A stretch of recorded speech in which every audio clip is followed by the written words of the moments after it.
usual starting place of the expedition in Africa is the little village of Akeza, in equatorial heat on the mud flats of the Niger River, and we are already over 10,000 miles away from home.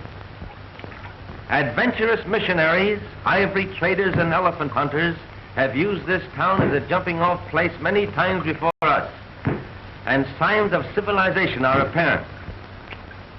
Life is not a game of bridge and an afternoon of tea for the ladies of Africa. They are too busy pounding rice for the next meal. Yet there are light spots in this dark land. Here is a beauty parlor. She doesn't put in permanent waves. She's paid for trying to take them out. Anyway, she's trying to take out something. And here is the original tailor of 2 suits for the price of 1 frame. While he weaves a pair of trousers on his ancient foot-power loom, his customer in the background waits in his other suit. This little group of elephant tusks is worth over $10,000, and each pair represents the death of a 4-ton animal.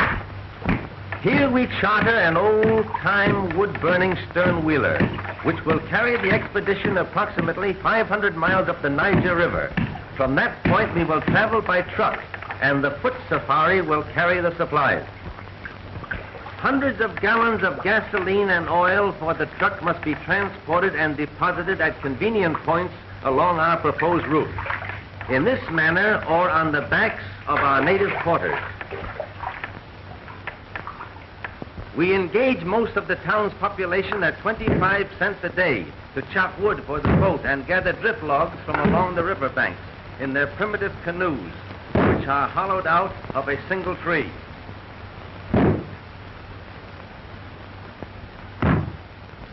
The foot safari of 200 natives are chosen from various tribes, and the immense amount of necessary supplies are divided into small loads, which they can carry on their backs far in advance of the truck and sound equipment.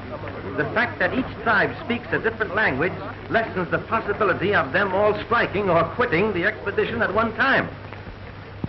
How would you like to carry 60 pounds on your head 20 miles a day in torturous heat?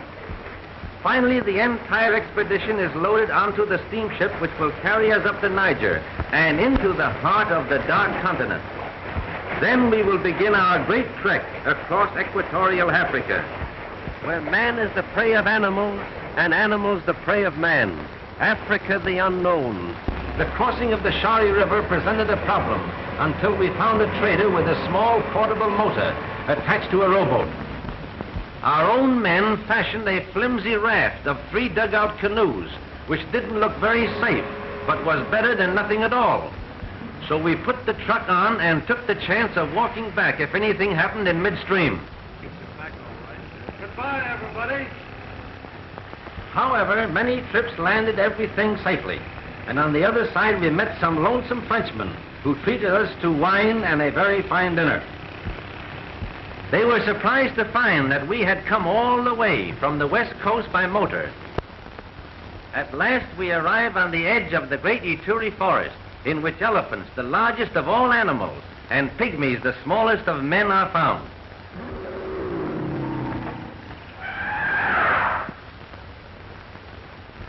The trail of the elephant is easy to follow, for they trample down everything in their way.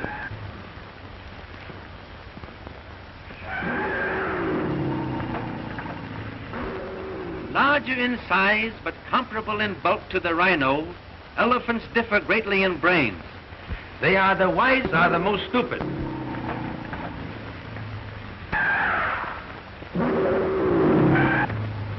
Their sight is very bad, but their scent and hearing are highly developed, making them most dangerous animals to approach.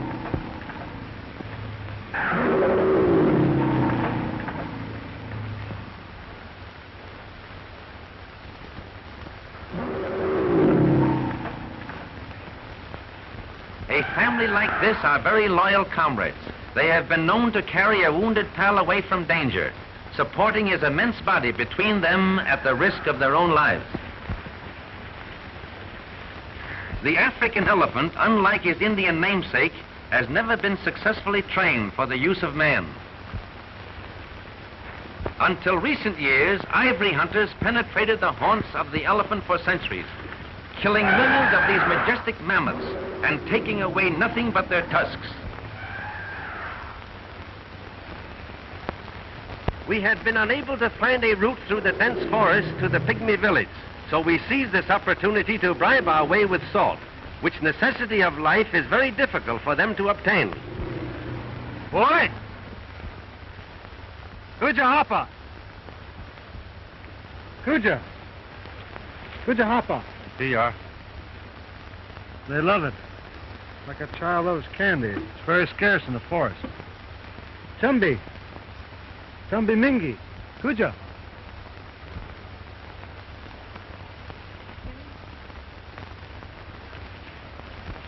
Chumbi guinea? Ifa minyara? Yo! Dito! He says he'll take us to the pygmy clearing if we bring plenty of salt. We better bring plenty of water. Something tells me he's going to be plenty thirsty.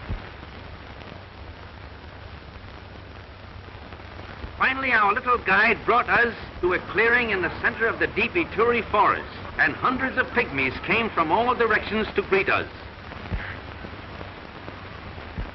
The average height is a little over 4 feet, and they rarely weigh more than 75 pounds, but they are well proportioned and comparatively strong. This is the smallest tribe of people in the world. They live in clans of 20 or 30, a few miles apart, and a representative of each family receives the salt.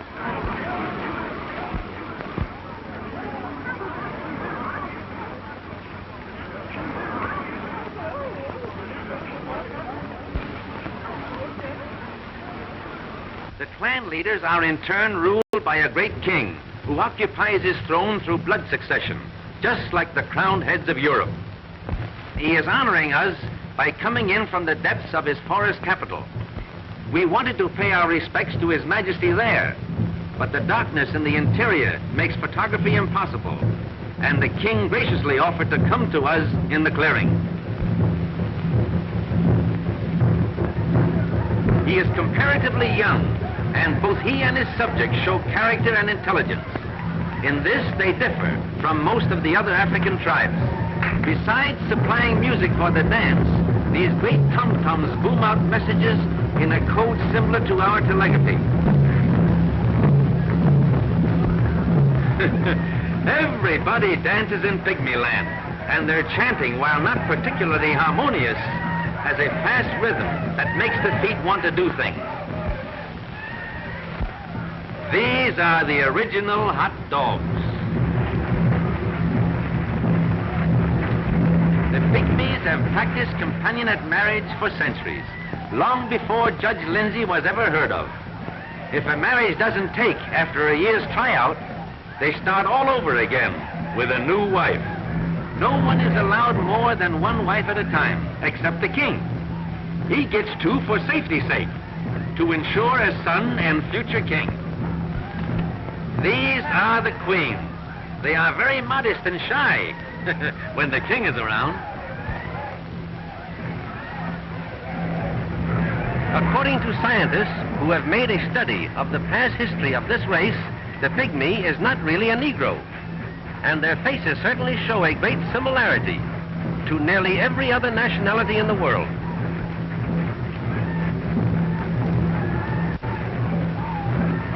Less than 2,000 of this particular tribe are known to exist, and until our visit, no one ever knew the proper tribal name, which is Ifi, I-F-I, Ifi. Here is an unusual fact. This peculiar style of wrestling is exactly the same as a very popular sport in Japan called rice wrestling, and here we find it in the center of Africa, 10,000 miles away. The idea of the thing is, the first one who is thrown off his feet is the loser.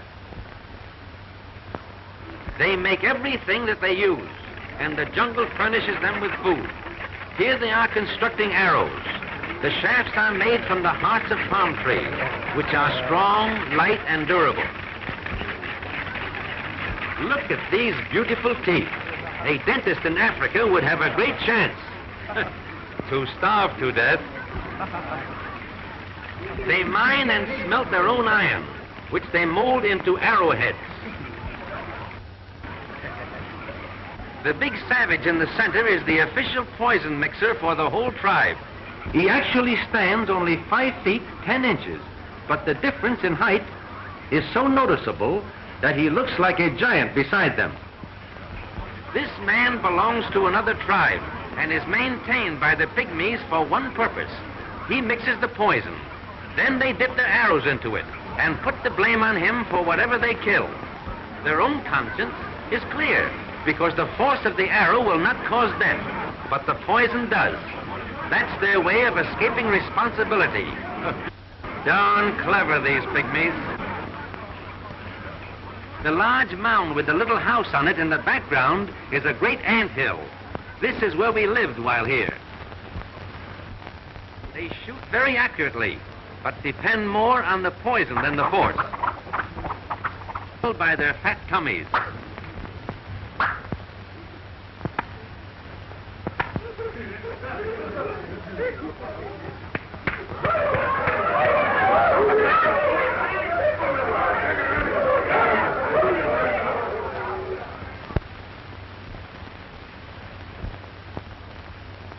But it is very hard to get close enough to photograph them.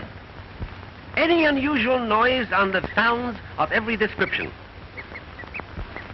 A cheetah slinks off, uttering his odd bird-like call. Unusual and rare baby bat-eared foxes run for their dugout, where they huddle close together and cry plaintively in fear for their lives.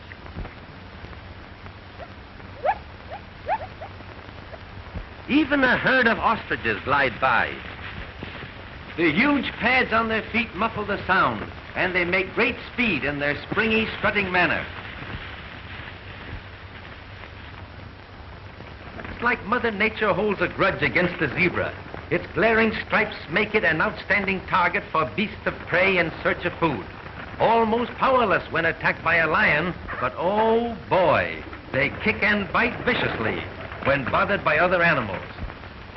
Zebras in zoos over here rarely make any kind of a sound, but this shrill bark is common both day and night in Africa. The stripe patterns are like human fingerprints. No two are found alike.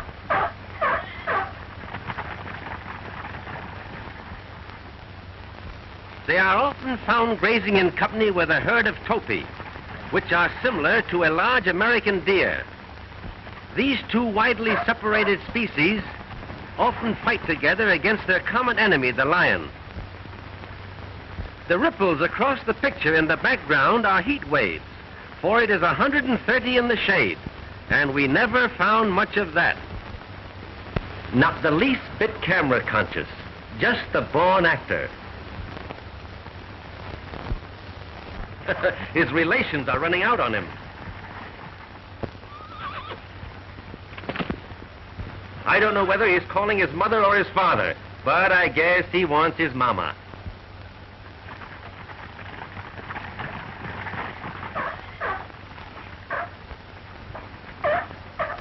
Though lions kill hundreds of thousands for food each year, the zebra still survives and increases in number, and their pounding hoofs in mad stampede can be heard on all the velds of Africa.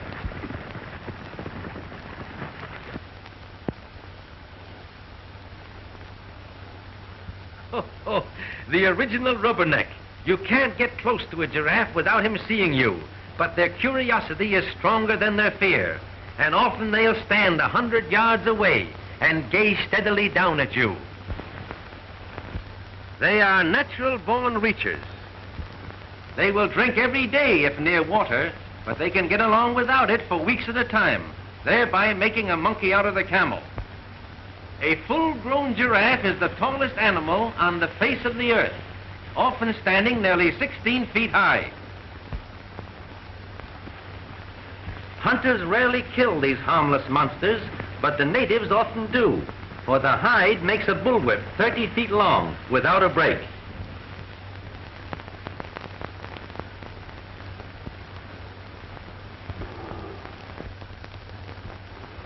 Lion!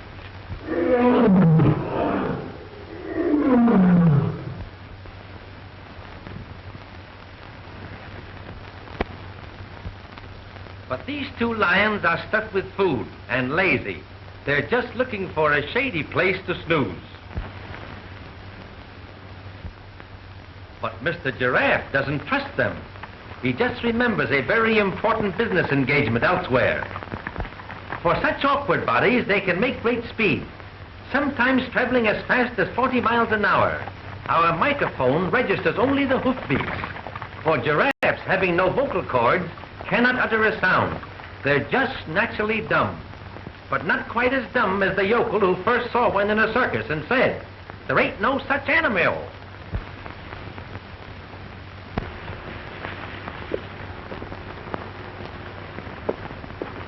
Here is a marvelous chance to study their peculiar rocking horse gallop. All 4 feet are never off the ground at one time. They were once called camel leopards, due to their leopard spots and their unusual ability to go without water. The huge legs, long neck, and sloping back make the giraffe appear clumsy. But notice how the head remains level, while the neck takes up the bumps like a shock absorber. They could run clear across the picture with a glass of water between their horns and not spill a drop. Once underway, these great runners are hard to stop, and they have often hung themselves on the telegraph wires of the new railroad, which has been started from the Indian Ocean coast.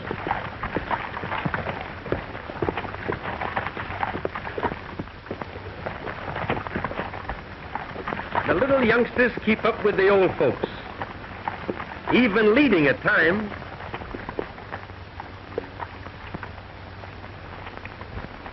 Here is a sure enough neck-and-neck race, with the little fellow trying to hitch on behind. If he only had sense, he'd grab that tail. Flamingos by the million. Each bird stands nearly 4 feet high and weighs about 30 pounds, but the flesh is odorous and unfit to eat. It looks like the parade of the wooden soldiers.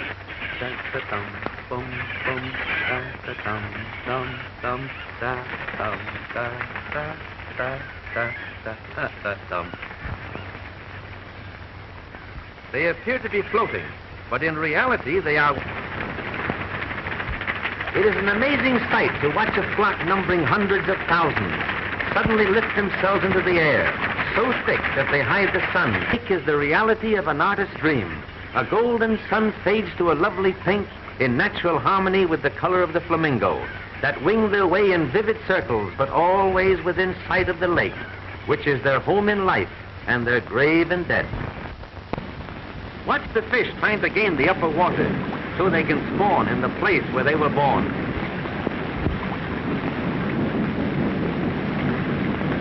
Oh, how would you like to have that baby on your hook? 50 miles below the falls, the Nile spreads out into a flat, virgin wooded valley. Unusual trees such as this dot the shores, and in the interior a short distance are almost impassable papyrus swamps. It is here that the famous tsetse fly, which causes sleeping sickness, breeds, and the far-famed white rhinoceros makes his home. Here he is, the square-lipped or so-called white rhino. He is much larger than the common black variety, and less than 200 are known to exist. Gosh, that's a big one. What do you think he weighs? Oh, about 3 tons. Gee, all bulk and no brains.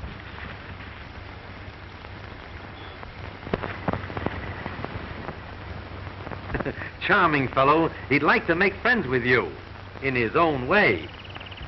Thick-skinned and bad-tempered, this most weird survivor of prehistoric animals is rapidly becoming extinct. The horns are not bone, but consist of thickly compressed hair, which is valued at 3 times the price of ivory because it is shipped to China, where it is considered the greatest of all medicine cure-all. Impala, Impala, the most graceful of all the antelope family. They always travel in herds of 100 or more through a park-like country. I'll make him show some action. Be careful. Don't hit him. I won't. When frightened, they jump, much like a kangaroo, but infinitely more graceful. The natives call this the dance of the impala, but we call it the dance of the leaping lena.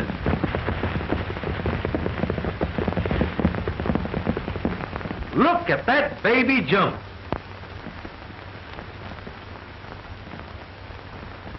If you notice, folks, the one without a hat is a distant relative to the Mexican jumping bean. No authority seems to know why the impalas jump. It's just another of those unexplainable mysteries of African animal life. When they stop, no amount of outside interference can stop them again.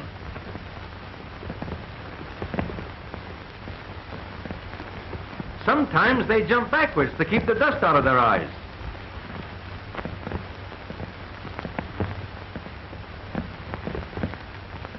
They almost seem to have wings as they literally glide through space. Their lithe bodies sail through the air for as much as 40 feet in a single jump, and 12 to 15 feet high, but sometimes higher in the spring.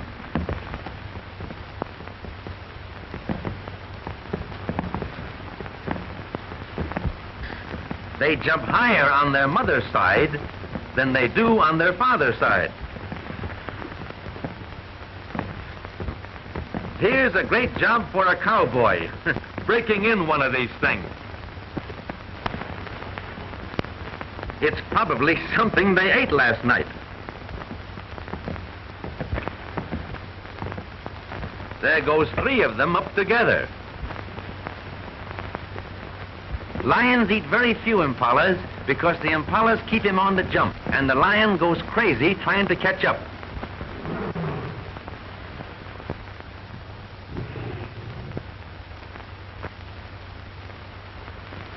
Like a buffalo, they act like a cow and make a noise like a lion, all of which means that something went wrong somewhere.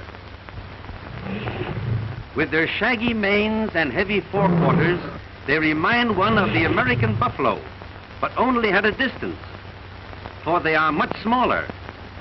They always roam through fairly open country in great herds, and when the sun is in back of them, their white beards make them visible for miles. Though they have a placid cow-like expression, they will charge without notice, and fight together have been known to kill a lion. Dozens of them huddle under one small tree to escape the terrific heat, for shade is scarce.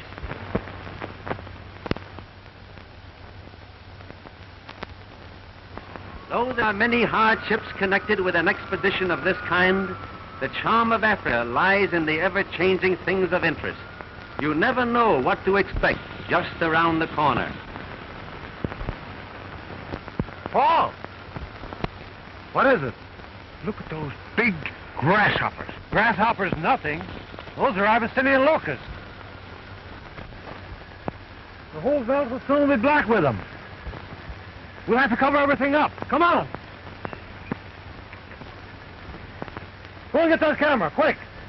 Charlie, you'll have to cover that truck with the cameras and tie it down tight. All right. Yango!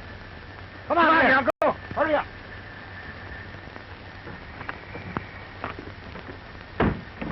Get a hold of that crap, quick. Come on, pull it right down. Come on with that camera. I'll help them on the truck. Get over there, get this rope. Go on around there, Mickey. Hurry up. You got it? Tomorrow I will bring locusts unto thy coast, and they shall eat every tree which groweth for you out of the field. This tremendous swarm is just such a visitation of locusts as Moses called down to punish the wicked Pharaoh of Egypt 3,500 years ago. They'll be on us in a minute. Let's photograph them from the inside. All right.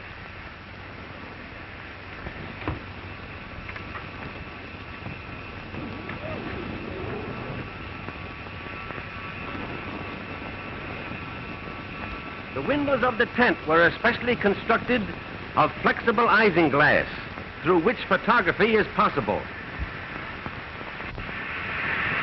Swarms such as this have been known to be 50 miles in width and 100 miles long, and often they'll fly several hundred miles in a day.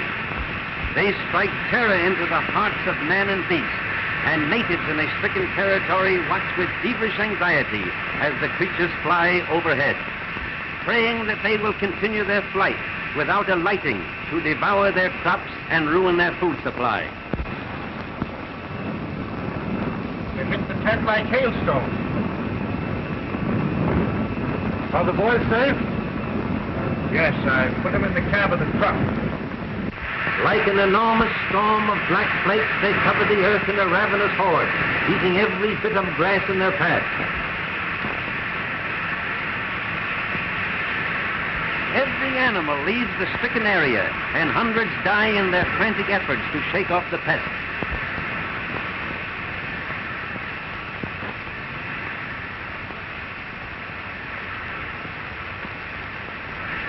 Clouds of countless billions literally hide the sun, and every modern resource of science has failed to combat them, for no one knows from whence they came or where they go.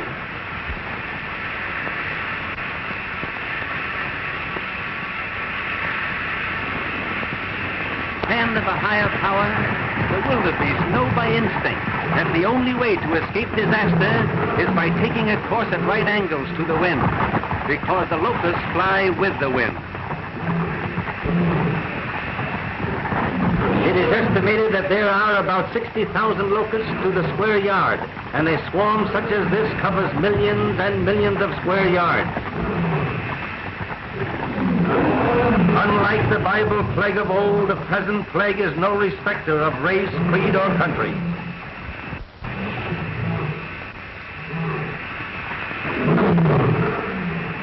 The stampeding wildebeests raise clouds of giant hoppers, which have settled on the ground. The frantic animals must travel more than 50 miles through this insect storm before they can eat or drink again.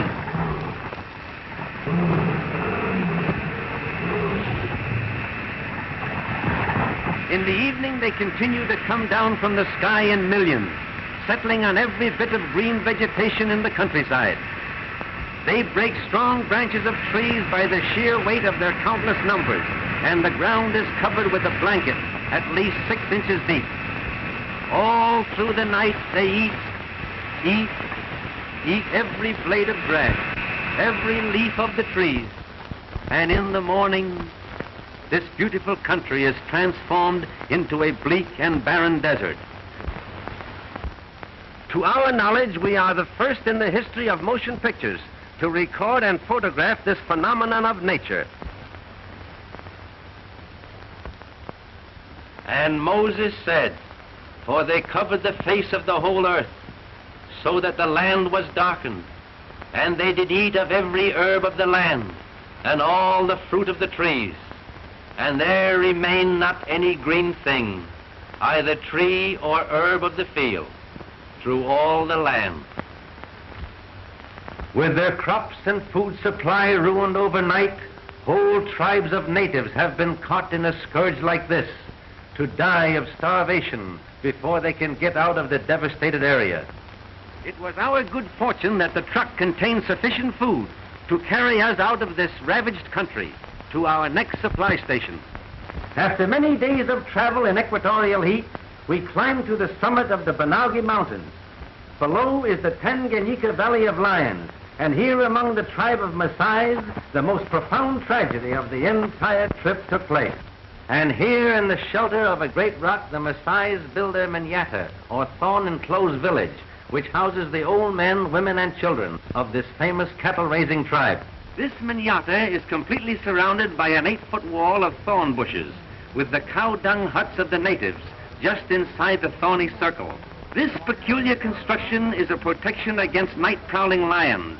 In the evening, the entrance gate is also plugged with the thorn bushes, and the cattle are herded into the center, where they are comparatively safe through the night of marauding lions in search of food. The whole assembly is only a temporary city, for when the grass is gone from the nearby fields, the entire tribe moves to a new location. A Maasai prizes his cattle rather more than his wives, and he has about the same number head of each. Both are traded in regularly, and the prices vary according to the supply and demand. The old chief told us the average price per maiden is 1 steer, 2 cows, and a keg of honey beer. Of course, second-hand wives are quoted at cut-rate prices. He said he was a good trader and trotted out his collection of female curios to prove it. It is the duty of the Maasai women to take good care of the calves as well as the children, and the chief apologized for those of his wives who were out helping the cows. The rest of them wouldn't come out. Some of the others were nursing calves, for this duty is just as important as the care of the children. Copper and iron wire form the principal adornments of the Maasai women, and their social standing is graded by the amount possessed.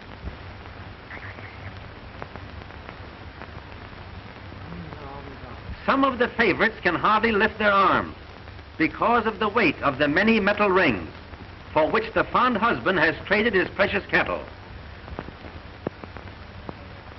The cattle spend the night in the circle of thorns, and at daybreak they are turned loose to graze on the plain. No Maasai ever eats meat. They live entirely on an atrocious curd made from milk and blood, both of which are drawn from the cows. Even in times of starvation and drought, they die by hundreds rather than eat the meat of the cattle, which they persist in treating as ornaments. They are slightly smaller than our cattle, and each has a peculiar hump on the back like that of a camel. While his youngest son attended to the cattle, the kind old chief instructed his oldest boy, Kega, to show us around and help however he could in our purpose to secure close-up scenes of wild lions. Though thousands of lions are known to be in this grassy valley, they have learned to stay away from the cattle because a human being is always with them. Dotting the hillsides in the open, but close to the Maasai village, can be seen the huts of the Maasai El Moran or lion hunters, the most courageous and feared of all African warriors. They are the tribe policemen or protectors, and in these clusters of small huts they live like knights of old, being carried their food of milk and blood by maidens of the tribe, who also live with them in a state of free love. They are maintained for the sole purpose of hunting lions, which have become man-eaters or molesters of the great herds of cattle that constitute the wealth of the tribe. Here in this valley of lions we make a permanent camp and carefully prepare to obtain motion pictures and sound of the giant cats in their natural moods.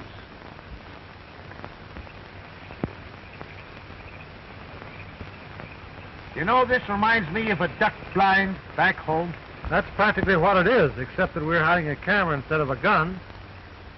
Kega, our Maasai boy, had chosen the location of our boma, or thorn bush protection, near a stone salt lick where a group of lions were in the habit of coming. On his ant-hill throne he scans his realm, always in search of an unwary wildebeest, zebra or warthog, which will afford a target for his hunting skill or satisfy his enormous appetite. They prefer zebra meat to any, and kills like this are to be seen nearly every day. Next to the zebra, harmless gazelles make easy prey for even the smallest of the killers. A hungry lion will stalk and kill any animal it sees, and there are few, with the exception of the rhino and elephant, which are comparatively safe.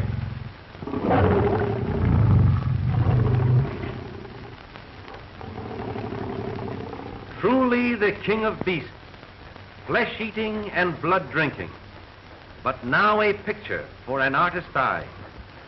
Though she appears as gentle as a tabby cat, the female is more deadly than the male.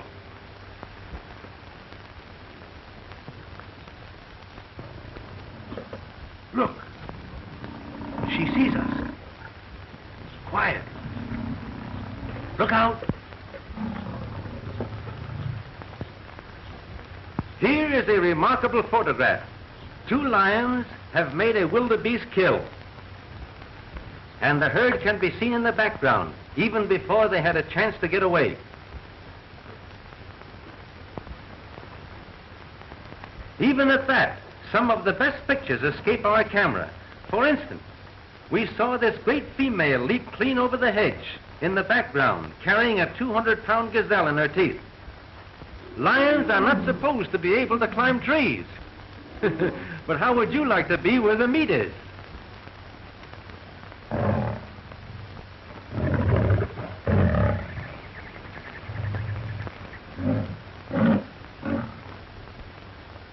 The heat at all times is almost unbearable to both man and beast. In the middle of the day, when the sun is white hot, they huddle under scraggly trees for what little shade there is.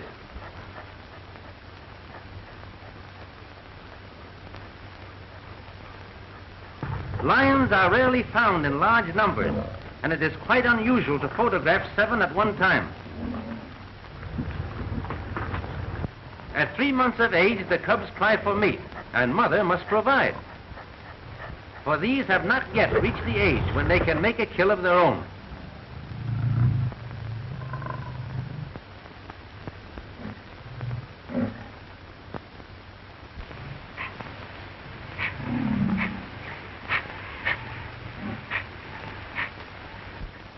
While we were in the boma, the lions inspected our truck, even attempting a small attack on this unusual stranger.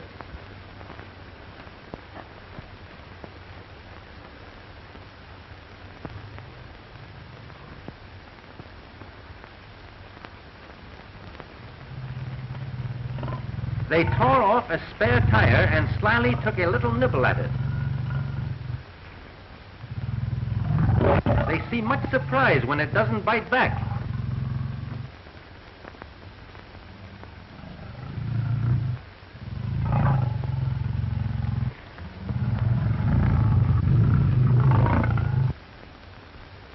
There is a widespread belief that lions live in the jungle, though the truth is just the opposite. They are always found in open grassy plains, because the lion is a meat eater, and he feeds entirely on animals, which in turn live off the virgin grass of the open country.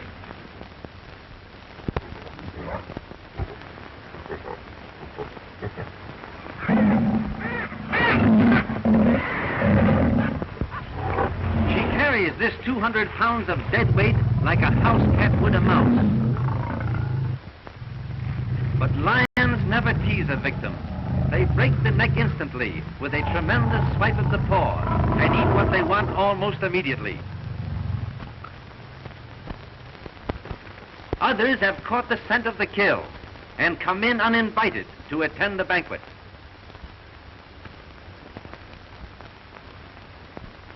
Shooting the prowlers of the plains with a camera is much more difficult than with a gun and brings one in closer contact with them.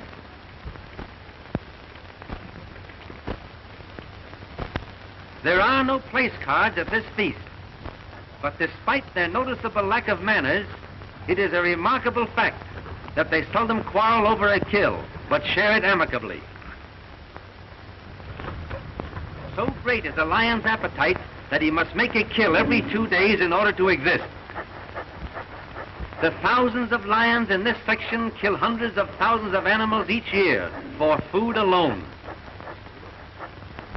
In their natural state, active lions are seldom found with great shaggy manes, like those in a zoo, because the long hair is caught on bushes and torn by the thorn trees.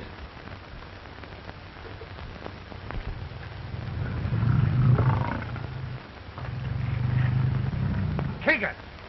Get rifles from motor car, quick!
The boma! Quick!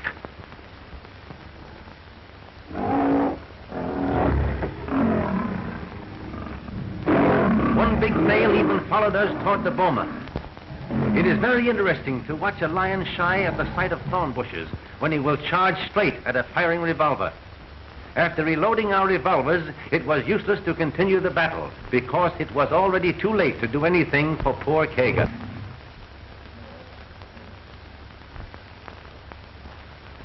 Handicapped as we were, with the rifles in the truck, we were forced to wait the rest of the afternoon for the lions to leave. Finally, 5 out of the 6 which were around us trooped off behind the leader. Only one of the man-eaters remained at the kill. A flock of vultures awaited his departure, and behind them in the distance, a ring of cowardly hyenas also await turn.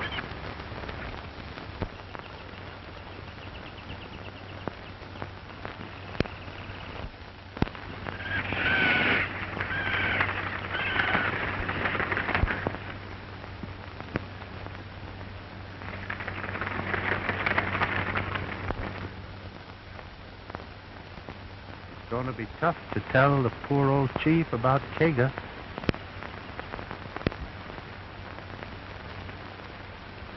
Come on, let's go.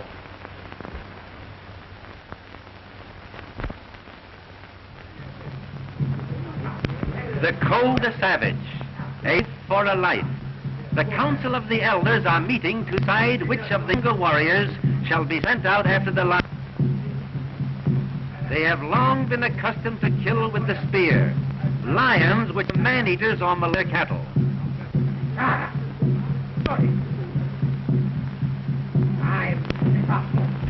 There's sadly a welcome of the council. Many of Kaga's older kin now past their would be willing to young warriors in the hunt, but have already been sent to the huts of the El Moran, lion hunters. For this honor is reserved solely for them. The phantom made of ostrich feathers and is as necessary to hunt as the spear. The Maasai El Moran love a battle, but not all of them are out to go on the hunt. Great honor, and the chief only take along those chosen by the council.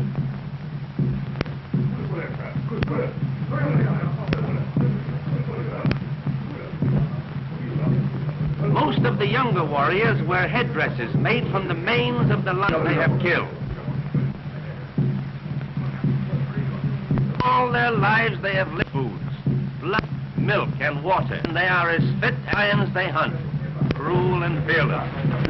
They let us come along to photograph the hunt, only on our solemn promise not to shoot the lion.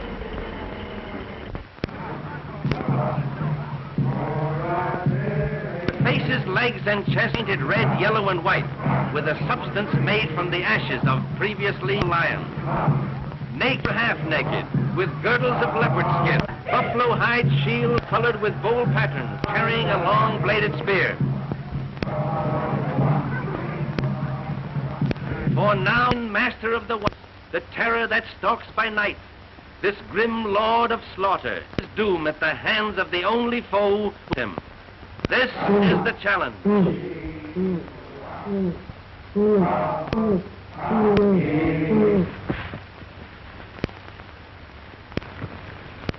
They in unison, the sun, and moon fierce singing builds up a furious wrath at the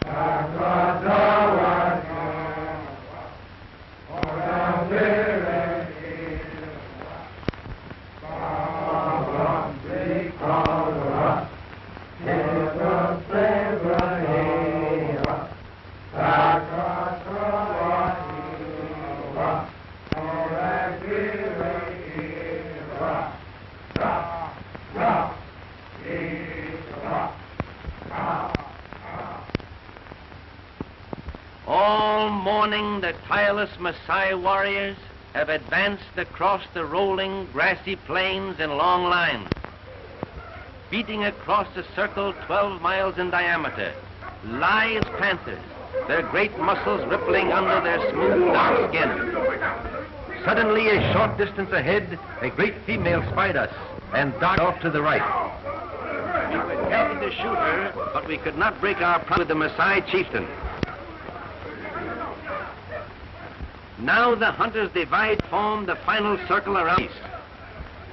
The razor-sharp spearheads glint like silver in the sun rays, and their savage yells become shrill in anticipation of victory.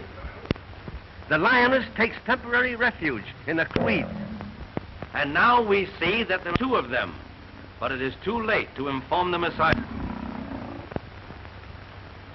In small groups, the spearmen come closer and gradually form the ring of death.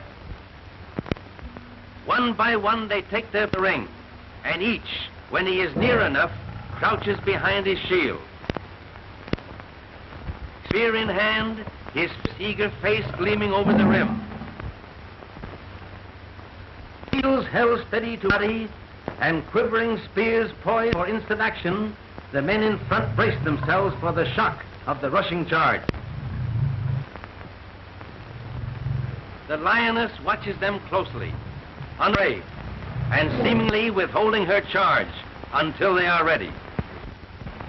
At last, the tense ring is complete. It is a wild sight, the ring of spearmen intent, silent, bent on blood, and in center, a great man-killing beast.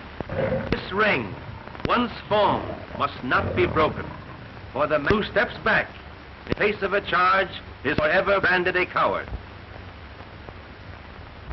Finally, with a tremendous roar, she charges. The crowded moment begins. The leader plunges his beast. Strikes him. He's down. His shield protects him. He's up again. Not a man's back. Sudden spears drive clear to the ferocious beast. Look out! There's another! It's the male, fighting to protect his own.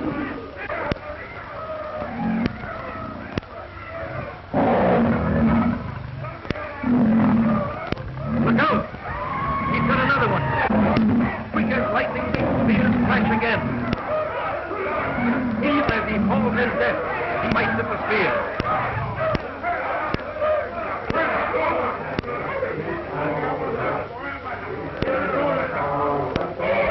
The first half-dozen spears have done the work, and Kega is avenged. The whole thing is over in 30 seconds, but in seconds. Excited, them wild with savage, and we wondered if to us next. The chief takes away the knife, whose wild frenzy seems to be getting the best of him.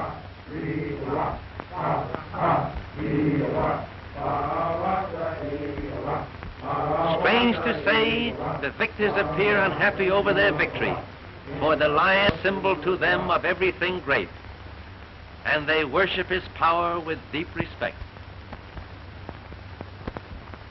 Finally, the end of this day of thrills is the Maasai tribute to their fallen foe. Reverently, they move the carcass of the lion on another spot than that on which it died.